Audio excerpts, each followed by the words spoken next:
Il était dit que de toute façon, tout le monde avait voté pour Pétain, et les socialistes surtout.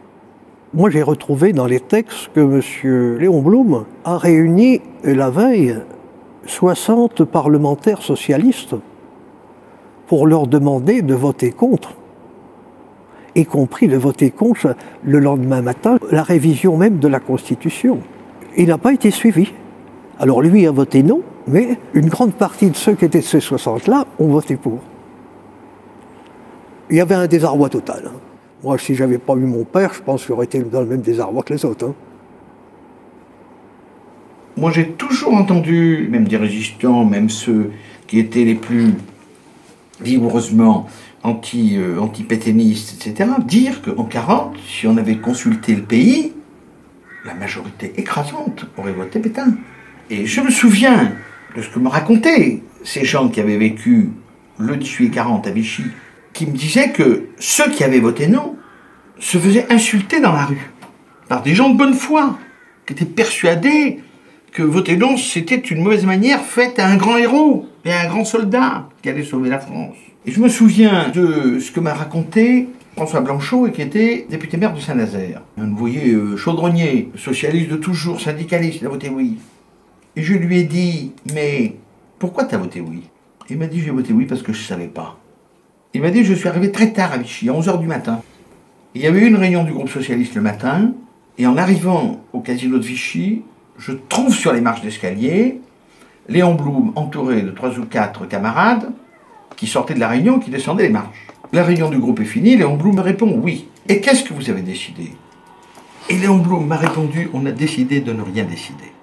Mais quand vous lisez les mémoires de Noguer, qui était député des Pyrénées-Orientales et qui a raconté les 3 jours du 10 juillet 40, et qui vous explique noir sur blanc qu'à la réunion du groupe, Léon Blum n'a pas pu prendre la parole, sinon il se serait fait écharper, et qu'il y avait dans la salle des parlementaires socialistes qui subitement disaient à Blum, sale juif, tais-toi, vous vous rendez compte le trouble? Et dans la salle du groupe socialiste, Léon Blum était entouré par des amis fidèles qui l'encadraient, qui faisaient un mur de protection, parce qu'il aurait pu se faire écharper par certains de ses camarades socialistes. Et la dominante dans tout ça, c'était la trouille, une trouille épouvantable.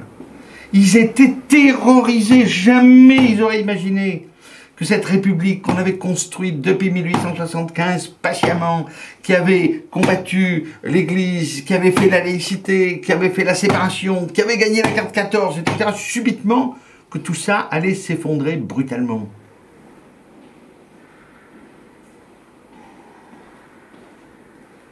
Le déjeuner a duré très peu de temps puisque la séance a repris quasiment à 2h, 2h30. Il est reparti tout de suite, la séance cruciale du 10 juillet. Et c'est pendant une interruption de séance, je crois que c'était pour compter ou une commission qui s'est réunie, il nous a écrit, ce qui prouve qu'il pensait être arrêté. Ma chère femme, mes chers enfants, ceci est mon testament politique. Je veux que plus tard, vous sachiez qu'en des heures tragiques, votre papa n'a pas eu peur de ses responsabilités et n'a pas voulu, quelles que soient ses craintes, être parjure à tout ce qu'il a appris puis enseigné dans la vie. J'ai été élevée dans l'amour de la République. Aujourd'hui, on prétend la crucifier. Je ne m'associe pas à ce geste assassin. Je reste un protestataire. J'espère le rester toute ma vie pour être digne de ceux qui m'ont précédé et ne pas vous faire rougir.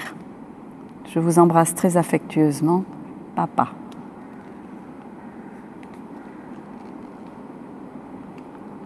Je pense qu'elle se termine par un engagement. Je suis un protestataire, je le resterai.